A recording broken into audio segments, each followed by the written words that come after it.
Bhagavad Gita summary shlokas అయిన 18వ అధ్యాయంలోని 50, 51, 52, 53 శ్లోకాలు నేర్చుకోవడానికి ప్రయత్నిస్తున్నాము. అందులో భాగంగా ఈరోజు మోక్ష సన్యాస యోగము 18వ అధ్యాయంలో 50వ శ్లోకానికి రామ పూర్వతాపిన్యుపనిషత్ నుంచి ఈ రెఫరెన్స్తో ఉన్నటువంటి నుంచి దాన్ని శ్లోకము భాష్యము చెప్పుకుందాం. ప్రథమోపనిషత్ రమంతో యోగినో అనంతో నిత్యానందే చిదాత్మని ఇతి రామపదేనాసౌ పరం బ్రహ్మభిధీయతే చిన్మయస్వా నిష్కలస్యా శరీరిణః ఉపాసకానం కార్యార్థం బ్రహ్మణో రూపకల్పన. దీని అర్థము, అంతులేనివాడుగను నిత్యానందుడుగను చిదాత్మగనునున్న వాని ఎడ యోగులు రమించుచున్నారు, అతి ప్రీతి గలవారలగుచున్నారు అను దానిచే నితడు రాముడను పేరుచే చెప్పబడు పరబ్రహ్మముగానున్నాడు. చిన్మయుడుగాను, రెండవది లేనివాడుగాను, కలలు లేనివాడుగాను ఉన్న శరీరము లేని బ్రహ్మమునకు ఉపాసకుల ప్రయోజనమునకై రూపము కల్పించబడి ఉన్నది. ఈ యొక్క బ్రహ్మము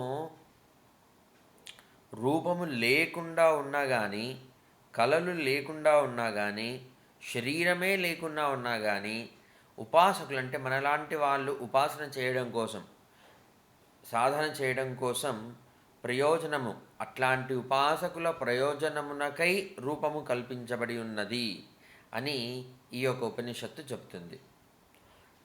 నెక్స్ట్ ఉపనిషత్తు ఇంకో రెఫరెన్స్ రామోత్తరతాపి నీయోపనిషత్. దీంట్లో తృతీయోన్వాక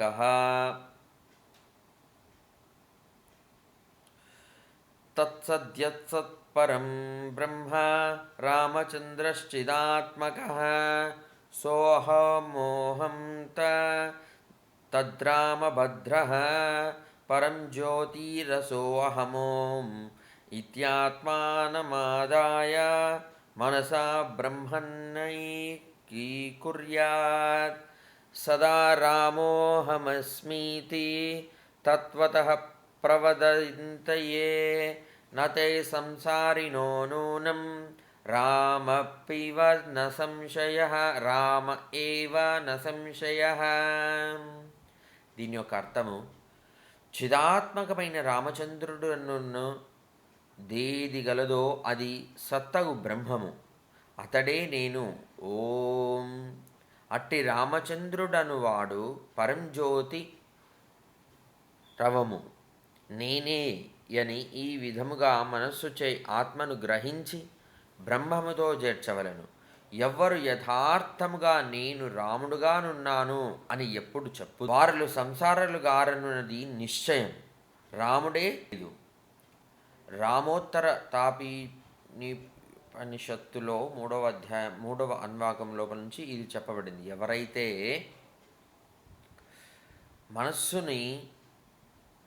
మనస్సుచే ఆత్మను గ్రహించి బ్రహ్మముతో చేర్చి వాళ్ళు ఉన్నటువంటి వాళ్ళందరూ రాముడే అగుచున్నారు అని ఈ శ్లోకంలో చెప్పబడి ఉన్నది.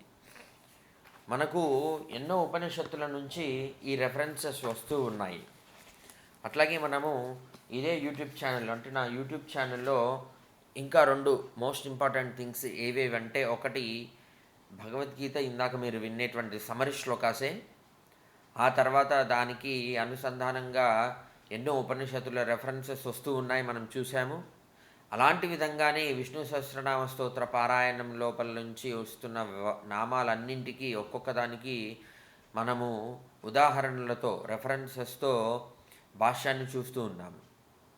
ఆ తర్వాత వేదిక్ మ్యాథమెటిక్స్ క్లాసెస్ చెప్తూ ఉన్నాము. ఇప్పుడు స్టూడెంట్స్కి, ఆ యొక్క గ్రూప్ ఆఫ్ స్టూడెంట్స్కి ఎగ్జామ్స్ అవన్నీ జరుగుతున్నాయి కాబట్టి ఇంకొద్ది కాలం తర్వాత అవి చేస్తాను. నెక్స్ట్ ఎక్సెల్, మైక్రోసాఫ్ట్ ఎక్సెల్ అనేటువంటిది ఈ ఛానల్లో క్లాసెస్ అప్లోడ్ చేయబడతాయి. మీరు అవన్నీ కూడా ఎవరెవరికైతేనా ఏవేవి రిక్వైర్మెంట్ ఉందో వాటిని చూడగలరని ప్రార్థిస్తున్నాను. అందరూ నా యూట్యూబ్ ఛానల్కి సబ్స్క్రైబ్ చేయండి. అలాగే ఈ యొక్క లింక్ని మీ యొక్క ఫ్రెండ్స్‌కి, రిలేటివ్స్‌కి స్పిరిచువల్లీ ఇంక్లైన్డ్ ఉన్న వాళ్ళకి మాత్రమే మీరు పాస్ ఆన్ చేయగలరని ప్రార్థిస్తున్నాను. Thank you so much. Happy day to you all.